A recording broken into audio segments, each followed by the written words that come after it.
वास्तुशास्त्रानुसार अशा काही गोष्टी आहेत, त्या जर आपण आपल्या घरामध्ये ठेवल्या तर घरात सकारात्मक ऊर्जेचा प्रवाह वाढतो आणि आर्थिक सुबत्ता येते. कोणत्या आहेत त्या गोष्टी? चला जाणून घेऊया, पण त्याआधी चॅनलला सबस्क्राईब करा आणि आमच्या फेसबुक पेजलाही फॉलो करा. मित्रांनो, घरामध्ये घर सजवायला म्हणून आपण ज्या काही गोष्टी वापरतो, मग ते वॉलपेपर असतील, काही मूर्ती असतील, सुशोभीकरणासाठी जेवढ्या काही वस्तू वापरल्या जातात, त्या सगळ्या गोष्टींचा सकारात्मक नकारात्मक परिणाम आपल्या घरावर, घरातल्या लोकांवर होत असतो असं वास्तुशास्त्र सांगतं. त्यामुळे घर सजवताना ज्या गोष्टींची निवड तुम्ही करणार आहात ती अगदी चोखंदळपणे करायला हवी. अशातच आपण जेव्हा एखाद्या श्रीमंताच्या घरी जातो तेव्हा त्याच्या घरामध्ये ज्या वस्तू ठेवलेल्या असतात त्या पाहून आपल्यालाही वाटतं की आपल्या बजेटनुसार आपणही आपलं घर असं सजवायला हवं.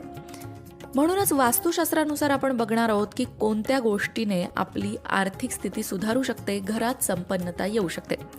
त्यामध्ये सगळ्यात पहिला नंबर लागतो भगवान गौतम बुद्धांच्या मूर्तीचा किंवा फोटोचा. एखादा शांत डोह असावा, तसे भगवान बुद्ध यांच्या चेहऱ्यावरील भाव सकारात्मक ऊर्जा निर्माण करणारे असतात. म्हणूनच श्रीमंतांच्या घरात भगवान बुद्धांचं छायाचित्र किंवा मूर्ती पद्मासनात विराजमान झालेली दिसते.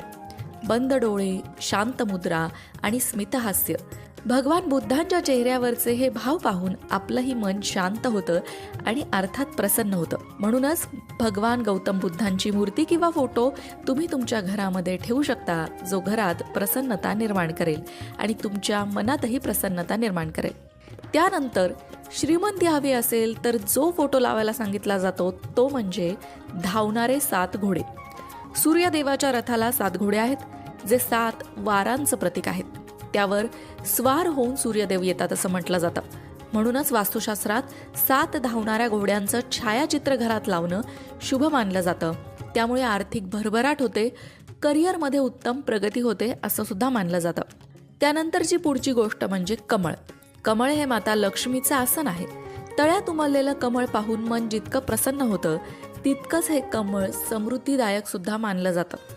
कमळाचा एखादा फोटो, छायाचित्र तुम्ही तुमच्या घरामध्ये लावू शकता. त्यामुळे मनात शांती येते, वास्तूमधील नकारात्मक ऊर्जा दूर होते, लक्ष्मी मातेच्या कृपेने आर्थिक वाढ सुद्धा होते. त्यानंतर वास्तुशास्त्रानुसार एका पक्षाचं चित्र लावणं शुभ मानलं जातं आणि तो पक्षी म्हणजे मोर.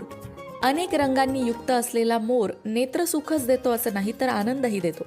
मोराचं दर्शन रानावनात जाऊ तेव्हाच होतं, पण वास्तुशास्त्र सांगतं की घराच्या भिंतीवर मोराचं चित्र किंवा प्रतिमा लावली असता तुमचे आयुष्य सुद्धा विविध रंगांनी रंगून जाते आणि आर्थिक स्थैर्य लाभून रंगीबेरंगी आयुष्याचा आस्वाद घेता येतो.